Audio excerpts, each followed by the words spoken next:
Hello बच्चों, welcome back to episode number third. But sorry, मुझे ना कभी कभार इस टिश्यू के लिए बुरा लगता है। यार ये तो जिंदा है।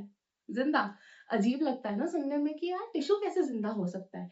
क्योंकि मैम आप ही ने तो हमें बताया था कि किसी चीज को जिंदा बोलना इतना आसान काम थोड़ी है। हमने पुरानी वीडियोस में ये देखा कि अगर किसी भी चीज को जिंदा होना है तो उसके पास ये तीन बातें होना बहुत जरूरी थी। पहला, जेनेटिक मटेरियल। दूसरा, बाउंड्रीज। और तीसरा, उसमें कंटिन्यूएशन में रिएक्शन चलते ही रहने चाहिए, है ना। रिएक्शन कभी भी रुकने नहीं चाहिए। पर क्या ये टिश्यू खुद ब खुद मल्टीप्लाई कर सकता है? मतलब करता होता तो बहुत अच्छी बात थी, बट नहीं करता। क्या इसके पास कोई बाउंड्रीज है? मतलब क्या ये बाहर से आने वाली चीजों को रोक सकता है या खुद कुछ बाहर भेज सकता है? नहीं। क्या इसमें कंटिन्यूएशन में रिएक्शंस चल रहे हैं? अगेन नहीं। तो क्या हम इसको लिविंग बोल सकते हैं? नहीं। अगर आपको किसी चीज को लिविंग बोलना है तो ये तीनों को तो फॉलो करना पड़ेगा। बट देन अगेन एक इंटरेस्टिंग क्वेश्चन आता है कि आखिर ये तीनों चीजें कहाँ होती है। ऐसी कौन सी स्पेस है जिसमें जेनेटिक मटेरियल भी है, बाउंड्री भी है, रिएक्शंस भी हो रहे हैं? And that is one and only the cell. इसलिए हम सेल को the basic structural and functional unit बोलते हैं। समझते हैं कैसे? देखो बेटा, आपने किसी का घर देखा और आपको देख के लगा यार क्या सुंदर घर है। अगर मेरा ऐसा घर होता, अपन बोलते हैं ना यार, मेरा इतना अच्छा घर होता तो मैं तो घर से बाहर ही नहीं निकलता कभी भी। अब यही सेम घर आप किसी आर्किटेक्चर या इंजीनियर को दिखाओ तो वो क्या बोलेगा? यार घर तो सुंदर है, पर यार क्या मेहनत लगी होगी इस घर को बनाने में। एक एक ईंट को किस तरीके से रखा होगा कि इतना अच्छा स्ट्रक्चर बना है। मतलब आप जब किसी भी बड़ी चीज को, किसी भी घर को देख रहे हो, पर उसके पीछे पूरा अरेंजमेंट तो ब्रिक्स का है। वैसे ही जब आप इंसानों को, प्लांट्स या एनिमल्स या माइक्रोब्स किसी को भी देख रहे हो, सबके पीछे अरेंजमेंट आखिर किसका है?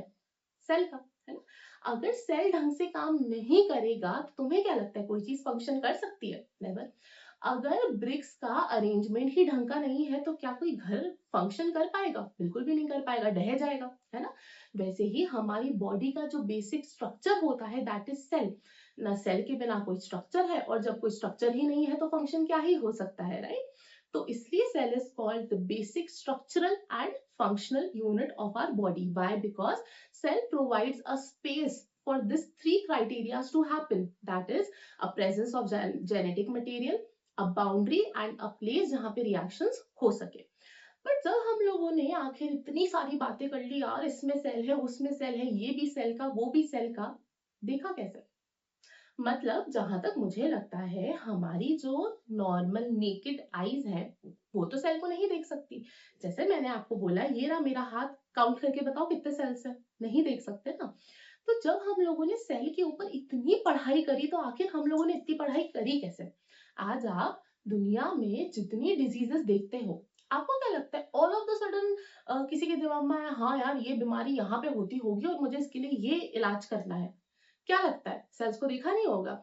देखा, क्योंकि हम लोगों को एक ऐसे इंस्ट्रूमेंट की जरूरत थी जो हमें सेल के अंदर घुसने पे मदद करे। आज मैं आपको जितनी भी बातें बता रही हूँ कि सेल में जेनेटिक मटेरियल है, उसमें बाउंड्री है, कैसे पता चला? क्या साइंटिस्ट को एक दिन सोया, उसके सपने में आया कि यार देख सेल में ये सब होता है, जा जाके दुनिया को बता? जी नहीं। बायोलॉजी बिना प्रूफ के काम ही नहीं करती। और यहाँ पे हमारे पास द मोस्ट फेमस इंस्ट्रूमेंट आया that is called as microscope. फिर था क्या ये माइक्रोस्कोप? देखो, हमारी आंखें बहुत ही ताकतवर होती है, करेक्ट। सूरज तक देख पाती है। पर क्या बहुत छोटी चीजों को हम लोग देख पा रहे थे? नहीं। और जब तक हम किसी चीज को देख ही नहीं सकते तो उसके बारे में आगे पढ़ाई क्या करते? अगर हमने सेल के बारे में जान तो लिया था, पर क्या सिर्फ सेल के बारे में जानना इनफ था? क्या सेल के अंदर जो प्रोसेसेस चलती थी उनके बारे में पढ़ाई जरूरी नहीं थी? अगर ये सब नहीं होता तो आज मेडिसिन जितना प्रोग्रेस कर पाई है कभी कर ही नहीं पाती। इसलिए हमारे पास एक इंस्ट्रूमेंट आया सीन में that was called as microscope. But इसकी जरूरत क्या है ना, चलो आप लोगों के साथ एक छोटा सा एक्सपेरिमेंट करते हैं। मैं आपको एक पेपर दिखा रही हूँ और इस पेपर में यहाँ पर एक डॉट बना हुआ है, ठीक है। आई नो तुम बोलोगे मैम ये तो बहुत ही दूर है, दिख ही नहीं रहा है, बट आई थिंक थोड़ा बहुत डॉट तो दिख रहा होगा। पर जब मैं इस डॉट को कैमरे के ज्यादा पास में लाऊंगी तो आपको समझ में आएगा एक्चुअली में ये दो डॉट्स हैं और ये दोनों एक दूसरे से बहुत कम दूरी पे हैं। सोचो, ये तो मैंने पेन से डॉट्स बनाए हैं जिनको आप देख पा रहे हो। हमारे जो सेल होते हैं वो इससे बहुत बहुत छोटे होते हैं और हमारी आंखों पे ना एक लिमिट आ जाती है। एक्चुअल में होता क्या है, जैसे मैंने ये एक हाथ रखा और ये दूसरा हाथ रखा, या फिर अगर बोर्ड पर मैंने एक डॉट बनाया और ये दो डॉट बनाया, ये दोनों चीजें आपको अलग अलग इसलिए दिख रही हैं क्योंकि इनके बीच में डिस्टेंस है। अगर मैं डिस्टेंस को बहुत ही ज्यादा कम कर दूं तो ये दो डॉट आपको एक दिखाई देंगे। जैसे अभी मेरे हाथ में बहुत सारे सेल्स हैं, बट ये सेल्स बहुत ज्यादा छोटे हैं, प्लस इनके बीच का डिस्टेंस भी बहुत ज्यादा कम है, इसलिए ये आपको एज अ होल हैंड दिखाई देगा, ना कि छोटे छोटे डॉट लाइक सेल्स। इसी को कहा जाता है लिमिट ऑफ रेजोल्यूशन। और सिंपल भाषा में हमारे आंखों की एक लिमिट होती है। मतलब मेरी आंखें बोलती देख भैया मैं तेरी देखने में मदद कर रही हूँ, पर अगर तुम दो ऑब्जेक्ट्स को बहुत ही ज्यादा पास में लेकर आए, मतलब एक दूसरे से चिपका ही दिया, तो मैं उन दोनों को एक ही मानने वाली हूँ।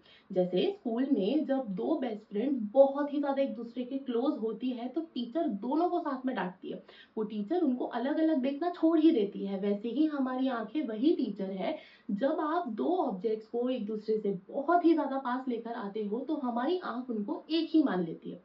अब हमारी आंखों ने अगर दो अलग अलग सेल्स को एक मान लिया तो पढ़ाई कैसे करेंगे हम उसके ऊपर, है ना। तो ये लिमिट ऑफ रेजोल्यूशन हमारी बहुत ही बड़ी दिक्कत थी। पर अब सवाल फिर से ये आया कि कितना पास डिस्टेंस, पास आके कितना पास, क्या ये किलोमीटर्स में बात हो रही है, क्या ये मीटर्स में बात हो रही है, क्या ये सेंटीमीटर में बात हो रही है? जी नहीं, ये और छोटी बात हो रही है। यहाँ पे हम लोग की बात कर रहे हैं, दैट इज मिलीमीटर। अब बच्चों को ना जनरली यूनिट्स में थोड़ा सा कंफ्यूजन होता है, कुछ मत समझ। हमें एक बात पता है, 1 metre equals to 100 centimetre. Simple Hindi में 1 मीटर की अगर स्केल है और उसके मैं 100 भाग करूंगी तो एक भाग मतलब एक part will make 1 centimetre. Quite easy है, 1 सेंटीमीटर तो पता है आपको। अब सुनो, उस 1 सेंटीमीटर के अगर मैं 10 भाग कर दूं तो हमारे पास बनता है 1 mm। 1 सेंटीमीटर का 10 भाग क्या बनेगा हमारे पास? 1 mm। उस 1 mm का भी मैं जब 10 भाग करूंगी तब वो बनेगा हमारे पास 0.1 mm। हमारी आंखें इससे कम का कोई भी डिस्टेंस नहीं पहचान सकती। मतलब अगर आपने दो डॉट्स को 1 सेंटीमीटर की दूरी पे रखा है, हमारी आंखें उसको पहचान जाएंगी, कोई प्रॉब्लम नहीं है। हमारी आंखें बोलेगी कि हाँ ये एक अलग डॉट है, ये एक अलग डॉट है। बट अगर आपने वो डिस्टेंस 0.1 mm से कम कर दिया तो हमारी आंखें उसको as a single object recognize करेगी, and that is called as limit of resolution. 1 metre की पूरी स्केल, उसके 100 भाग करें तो मिला 1 सेंटीमीटर। अब 1 सेंटीमीटर के 10 भाग करें तो मिला 10 mm, और उसके भी 10 भाग करें तो हम लोगों को मिला 0.1 mm। सिंपल हिंदी में बहुत छोटा है, बहुत ज्यादा छोटा है। हमारी आंखें इतना नहीं पहचान सकती है, इसलिए हमारे पास सीन में कौन आया बेटा? माइक्रोस्कोप। तो माइक्रोस्कोप ऐसा नहीं है कि उनके बीच का डिस्टेंस बढ़ा देगा, बट इट्स जस्ट दैट वो दो छोटे डॉट को हमें बहुत बड़ा करके दिखाएगा। जैसे आपसे बहुत ज्यादा दूर कोई लोग खड़े हुए हैं और उनके बीच का डिस्टेंस बहुत कम है, तो आपको वो लिख रहे कि यार ये एक आदमी है कि दो आदमी है। अब क्या करा आपने, है ना, उसको जूम करके देखा तो आपको दिखा हाँ हाँ दोनों अलग ही, पर क्या उनके बीच का डिस्टेंस बदला नहीं। इट्स जस्ट दैट वो जो दो ऑब्जेक्ट्स थे वो आपको बहुत ही ज्यादा जूम इन करके दिखे। और यही काम होता है माइक्रोस्कोप। देखो मैंने अभी आप लोगों को बताया कि जिस चीज की पढ़ाई करनी है उसको देखना हमारे लिए बहुत ही ज्यादा जरूरी है, पर जब तक हम किसी चीज को देखेंगे नहीं तो पढ़ाई कैसे करेंगे उस बारे में। माइक्रोस्कोप ने कुछ भी नहीं करा, उसने जो चीजें हमें दिखाई नहीं देती थी उसको बड़ा करके दिखाने लग गया। करेक्ट। जैसे मैं आपको एग्जांपल देती हूँ, ये मेरे पास एक पेपर है जिसके ऊपर दो अल्फाबेट्स आपको लिखे हुए दिख रहे होंगे, that is A and B, right. And अब इन अल्फाबेट्स को मुझे थोड़ा बहुत जूम इन करके देखना है, बड़ा करके देखना है। ये देखिए, ये अल्फाबेट्स, ये बॉटल, वाटर, देखो, देखा? हम लोगों को अल्फाबेट्स हल्के से जूम इन करे हुए दिख रहे हैं, हल्के से बड़े दिख रहे हैं। अब हम लोगों को जब सेल्स को बड़ा करके देखना था तो ऑब्वियस सी बात है, हम पानी का ये तो करके नहीं बैठ सकते थे, है ना। तो हम लोगों के पास एक इंस्ट्रूमेंट आया जिसका नाम क्या पड़ा बेटा? माइक्रोस्कोप। ठीक है। अब माइक्रोस्कोप क्या होता है? देखो बेटा, microscope instrument is a simple arrangement जिसमें एक कांच का, एक ग्लास का इस्तेमाल होता है। अब देखो ये ग्लास वो नहीं है जिसमें आप अपनी शक्ल देख रहे हो, है ना, this is not that glass. ये थोड़े से कर्व्ड ग्लासेस रहते हैं, है ना, थोड़े से मुड़े हुए ग्लासेस रहते हैं जो किसी भी चीज को बड़ा करके दिखा पाते हैं। वही ग्लासेस जो आपके दादाजी, नानी जी, नाना जी, या शायद आप खुद भी यूज करते हो किसी भी चीज को बड़ा करके देखने के लिए। आई थिंक मैग्नीफाइंग ग्लासेस तो सब लोगों ने देखे होंगे। अगर आप मैग्नीफाइंग ग्लासेस से एक अल्फाबेट को देखो तो वो अल्फाबेट आपको बड़ा दिखता है, पर क्या अंधेरे में दिखता है? नहीं, रोशनी की जरूरत पड़ती है ना। इसलिए एक नॉर्मल माइक्रोस्कोप में हमारे पास एक कांच का, कर्व्ड ग्लास का एक टुकड़ा होता है, और उस टुकड़े को लाइट की प्रेजेंस में हम लोग किसी भी चीज को देख सकते हैं जिसको हम बड़ा करके देखना चाहते हैं। अब माइक्रोस्कोप की हमने बात तो करी, बट सवाल आता है ऐसा कौन सा इंसान था जिसने चीजों को बड़ा करके देखा। तो वहां से हमारे पास छोटी सी हिस्ट्री आती है माइक्रोस्कोप की, that is Robert Hooke, year 1665। अब रॉबर्ट हुक को बहुत ज्यादा क्यूरियोसिटी थी ये जानने में कि यार आखिर चीजों के अंदर क्या होता होगा। तो उसने डिजाइन करा एक प्रिमिटिव माइक्रोस्कोप। मैं क्यों प्रिमिटिव बोल रही हूँ? क्योंकि उस माइक्रोस्कोप में सिर्फ कांच का, आई मीन कर्व्ड ग्लास का एक पीस था, और रोशनी थी, लाइट थी, दैट्स इट, है। और उसके अंदर उसने कुछ देखा। अब वो कुछ क्या है समझते हैं। देखो बेटा, पेड़ सबको पता है क्या होता है। पेड़ के आसपास ब्राउन कवरिंग होती है, ये भी सबको पता है, जिसको हम बार्क ऑफ द ट्री या फिर छाल कहते हैं उसकी। अब क्या होता है, ये जो बार्क है ये बहुत सारे लेयर से बनी हुई होती है, ठीक है। उसमें से एक लेयर का नाम होता है कॉर्क, ठीक है। शैंपेन की बॉटल्स, उनका जो ढक्कन रहता है वो कॉर्क का बना हुआ होता है। तो ये मत सोचना कि रॉबर्ट हो गया, उसने पेड़ को काटा, उसमें से बार्क थी, बार्क में से कॉर्क निकाला, ऐसा कुछ भी नहीं करा।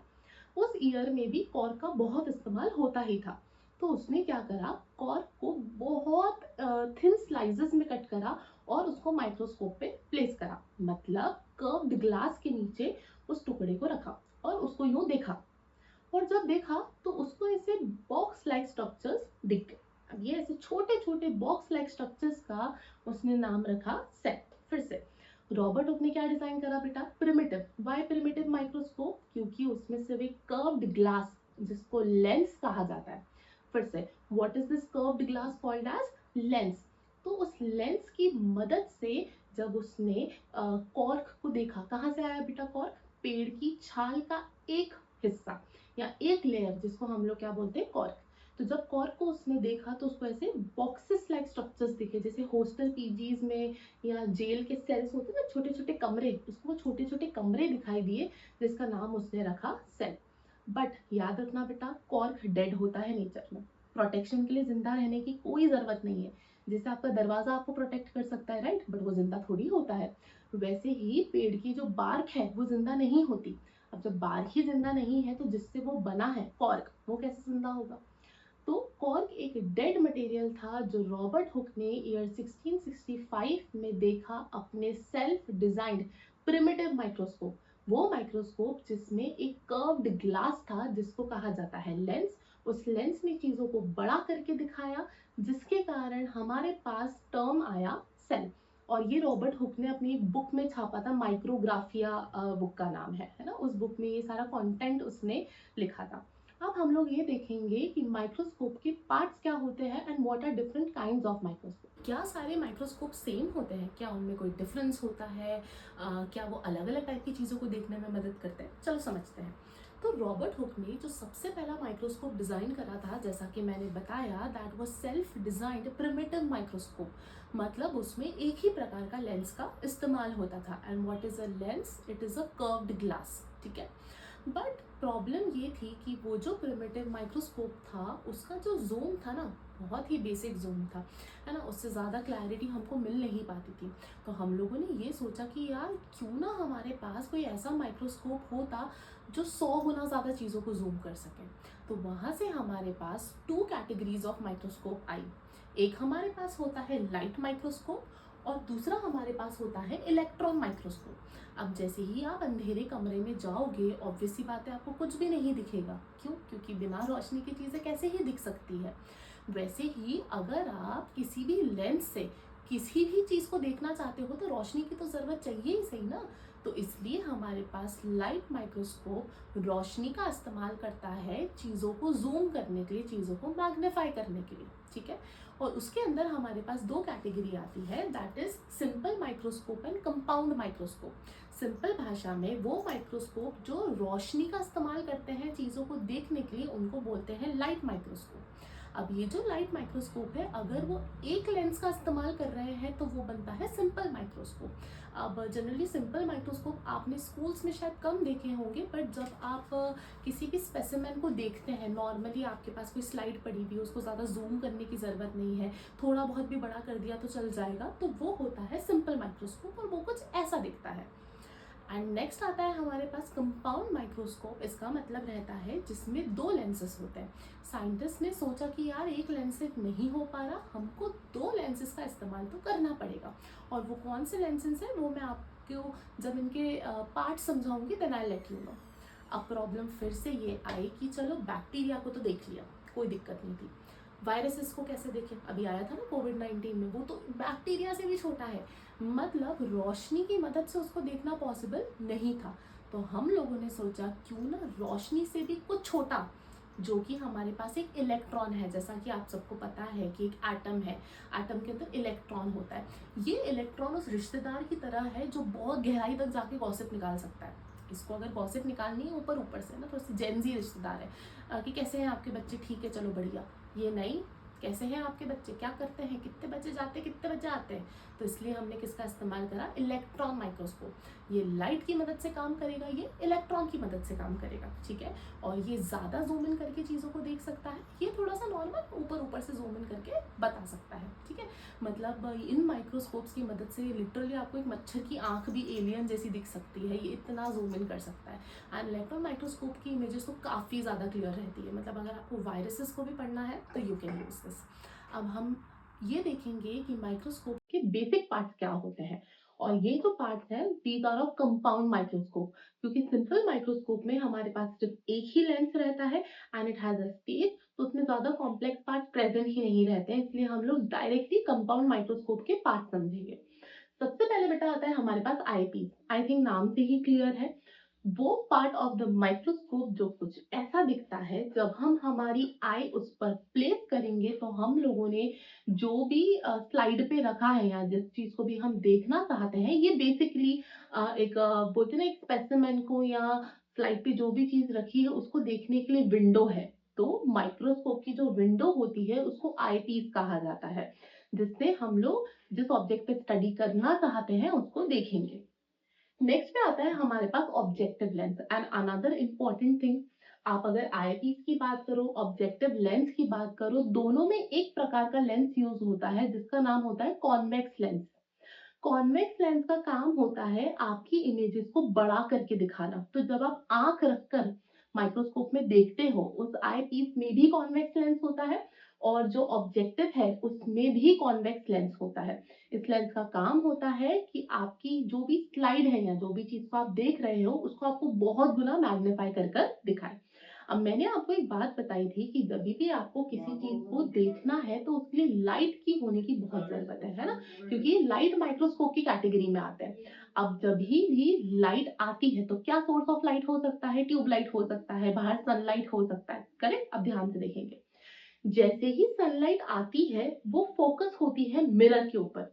माइक्रोस्कोप में नीचे की तरफ एक मिरर प्रेजेंट रहता है और उस मिरर के ऊपर जब लाइट टकराती है, वो मिरर उस एंगल पे प्लेस रहता है कि लाइट सीधा रिफ्लेक्ट होकर किस पर जाएगी, आपके स्लाइड पर। और वो स्लाइड कहाँ पड़ी हुई है, आपके स्टेज के ऊपर। सो स्टेज इज अ प्लेस जहां पे हम लोगों ने स्लाइड को रखा है और उस स्लाइड के ऊपर लाइट किसकी मदद से आती है, with the help of mirror.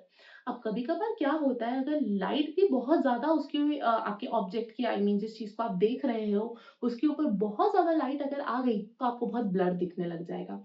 इसलिए स्टेज के नीचे डायफ्राम होता है। इस डायफ्राम का काम होता है अमाउंट ऑफ लाइट को कंट्रोल करना। कैसे आएगी लाइट बेटा, बाहर से लाइट माइक्रोस्कोप पे आके टकराएगी, टकरा के जब वापस दूसरी दिशा में जाएगी, रिफ्लेक्ट होगी, तो आपका जो स्पेसिमेन है, जो आपका स्लाइड है, वो आपको लेंस में बहुत अच्छे से क्लियरली दिख पाएगा। अब होता क्या है, जब अपन लोग जैसे मान लो टीवी देखते हैं, बहुत सारे चैनल से बदलते जाते बदलते जाते बदलते जाते हैं, फिर एक चैनल मिलता है, फिर हमें लगता है हाँ बस यही चैनल है, अब इसी के ऊपर करेंगे जो करना है।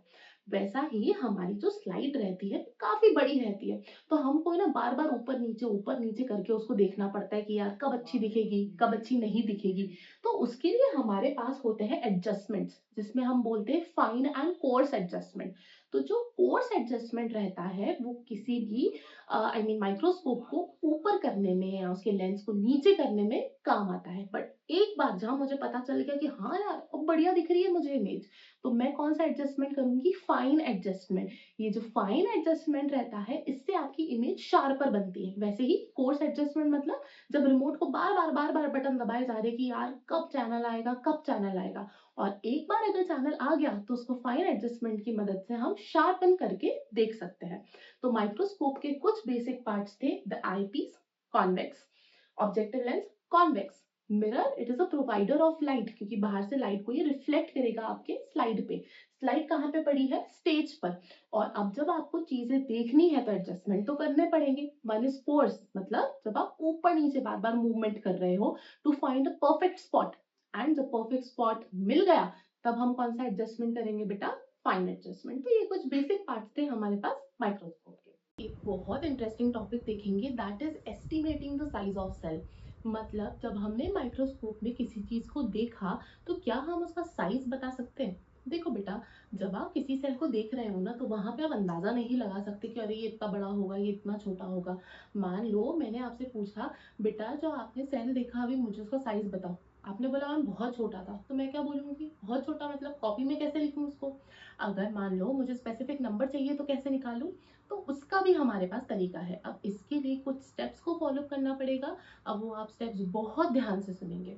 सबसे पहले ये हमारे माइक्रोस्कोप का ऑब्जेक्टिव लेंस है और इसके ऊपर आई लेंस होता है, जो मैंने अभी आपको पहले ही बताया। तो पहले जैसे मैं देखूंगी तो पहले आई लेंस आएगा, आई लेंस के जस्ट नीचे ऑब्जेक्टिव लेंस आएगा और उसके नीचे आएगा एक स्टेज। स्टेज का मतलब मैंने आपको बताया था, जहाँ पे हम लोग उस स्लाइड को प्लेस करेंगे। स्लाइड मतलब जिसके ऊपर आप स्पेसिमेन को रखते हो या जिस चीज को देखना चाहते हो उसको रखते हो। अब क्या होगा, ये आपका ऑब्जेक्टिव लेंस है, ये उस ऑब्जेक्टिव लेंस का होल है, मतलब जहां पे आपका लेंस प्लेस्ड है।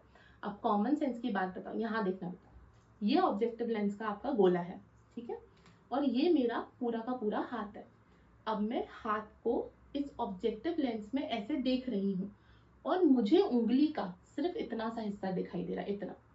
आप मुझे बताओ क्या मुझे ये हिस्सा हाथ का पाम एरिया दिखाई देगा क्या, कॉमन सेंस से नहीं। देखो इधर, ये रहा ऑब्जेक्टिव लेंस, और इस ऑब्जेक्टिव लेंस से मान लो आप ये एस्टिमेटिंग वर्ड दिख रहे हो, तो क्या दिखाई देगा आपको, थोड़ा सा ई और थोड़ा सा एस, ये दिखाई देगा क्या, इस लेंस से नहीं दिखाई देगा। तो इसको हम लोग फील्ड व्यू बोलते हैं, मतलब वो एरिया जो हमको एक ये इतने से होल से ये वाला एरिया दिखाई दे रहा है। अब बताओ ये कितना एरिया है, कैसे मेजर करोगे, स्केल की मदद से। अब मैंने एक स्केल उठाई और एक स्केल को यहाँ पे रख दिया, अच्छा 5 सेंटीमीटर है, तो मुझे समझ में आया मेरा फील्ड व्यू कितने सेंटीमीटर हुआ, 5 सेंटीमीटर। तो सेम अपन ऐसा माइक्रोस्कोप के लिए करते हैं। ये रहा माइक्रोस्कोप का ऑब्जेक्टिव लेंस है ना, अब ये तो 2D है तो मैं 3D नहीं बता सकती। इसका कुछ ऐसा सर्कल है, ये इस सर्कल से आपको ये स्केल दिखाई देगी। स्केल को कहाँ पे रखोगे बेटा, स्लाइड के ऊपर स्केल को रखोगे, ये आपका स्लाइड, स्लाइड के ऊपर ये आपकी स्केल। और इसको मैंने ऐसे देखा, अब मुझे दिखाई दिया कि यार ये जो सर्कल है ये पूरा डायमीटर जो कवर कर रहा है वो 5 mm का है। देखो बेटा, मीटर की स्केल नहीं ले सकते, मैंने पहले ही बताया था, मीटर बहुत बड़ा होता है, सेंटीमीटर उससे छोटा। मीटर एक बड़ी स्केल, ठीक है, उसके 100 भाग करें मतलब 1 सेंटीमीटर, उस 1 सेंटीमीटर के भी 10 भाग करें तो हमारे पास क्या आता है, mm। तो हम लोग यहाँ पे जो स्केल यूज करने वाले हैं वो कितनी होगी, mm की स्केल। तो मैंने क्या करा, इस छल्ले से, इस राउंड स्ट्रक्चर से जब मैंने देखा तो मुझे दिखाई दिया कि इस स्केल में मुझे 5 mm तक दिखाई दे रहा है, मतलब मेरा डायमीटर कितना हुआ, 5 mm। अब मैंने नेक्स्ट स्टेप में क्या करा, स्केल को हटा दिया और स्केल की जगह मैंने अनियन पील या जो भी चीज मुझे देखनी थी मैंने रखी। कितने से एरिया में रखूंगी, इतने ही एरिया में, ये जो ये दिखाई दे रहा है ना बेटा, बस इतने से एरिया में मैं इसको रखूंगी, क्योंकि इससे ज्यादा बाहर का तो मैं देख ही नहीं सकती, मेरा फील्ड व्यू इतना सा है। अब मैंने देखा कि यार इतने से एरिया में 5 mm के एरिया में टोटल 10 सेल आ पा रहे हैं, ठीक है। 5 mm के एरिया में टोटल 10 सेल आ पा रहे हैं। तो एक सेल का साइज कितना होगा बेटा, जो 5 mm है उसको अपन डिवाइड कर देंगे 10 से, ठीक है, क्योंकि हम लोगों को कितने सेल्स दिखाई दे रहे थे, 10 सेल। तो आंसर कितना आया, 0.5 mm। अब मान लो अगर आपके पास जो आपका फील्ड व्यू था वो 4 mm आ जाता, ठीक है, ये वाला जो आपका आंसर था ये 4 mm आता, और उस 4 mm में जब आप सेल को प्लेस करते तो आपको मान लो सिर्फ 2 सेल दिखाई देते, तो आपका पर सेल का साइज कितना होता, 4 डिवाइडेड बाय 2, मतलब आंसर कितना आता हमारे पास 2 mm, ठीक है, मतलब एक सेल का साइज कितना होता है 2 mm। वैसे ही यहाँ पे जब अपन ने 5 को 10 से डिवाइड करा तो आंसर क्या आया, पॉइंट पे, है ना, क्योंकि डिनोमिनेटर बड़ा था, तो 0.5 mm हमारा आंसर आ गया, मतलब एक सेल का साइज कितना हो गया, 0.5 mm।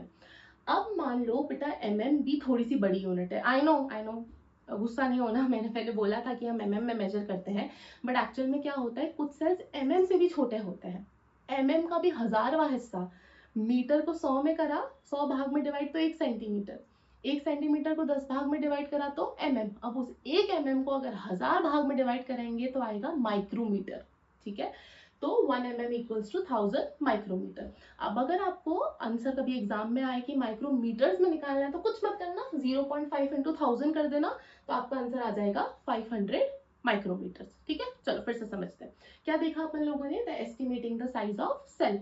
तो हम लोग क्या करेंगे, ये था मेरे पास आई पीस में देखा, आई पीस के नीचे था ऑब्जेक्टिव लेंस, अब ऑब्जेक्टिव लेंस का घेरा ही इतना था, अब इस घेरे में से जब तुम देखोगे तो तुम्हें इतना सा हिस्सा दिखाई देगा, बस, इससे ज्यादा क्या दिखाई देगा। अब इतने से हिस्से को जब मैंने स्केल से मेजर करा, दैट वाज 5 mm। अब उतने ही एरिया में, 5 mm वाले एरिया में मैंने स्केल को हटा के उसकी जगह पे सेल के टुकड़े को रखा, आई मीन जिस चीज को मुझे देखना था उसको रखा। अब उसमें मैंने जब काउंट करा, रफली काउंट है ना, ये एकदम प्रॉपर काउंट नहीं होता, तो 1 2 3 4 5 6 7 8 9 10, 5 mm में 10 सेल्स दिखे, दोनों को डिवाइड कर दिया तो एक सेल का साइज कितना आ गया, 0.5 mm। पर mm में मुझे आंसर नहीं चाहिए था, मल्टीप्लाई करा 1000 से तो आंसर किस में आ गया, माइक्रोमीटर्स में। अब आप चाहो तो होमवर्क में कैसे भी क्वेश्चंस कर सकते हो, मान लो इसका जो फील्ड का एरिया था वो 4 mm था, अब 4 mm में अगर 10 सेल्स दिखे तो कितना हो गया, 0.4 mm, और 0.4 mm को अगर माइक्रो में चेंज करना था तो 1000 से मल्टीप्लाई कर दिया तो आंसर कितना आ गया, 400 micrometre. So this was all about microscope. Next class में हम types of cell and plasma membrane के बारे में डिस्कस करेंगे। Thank you.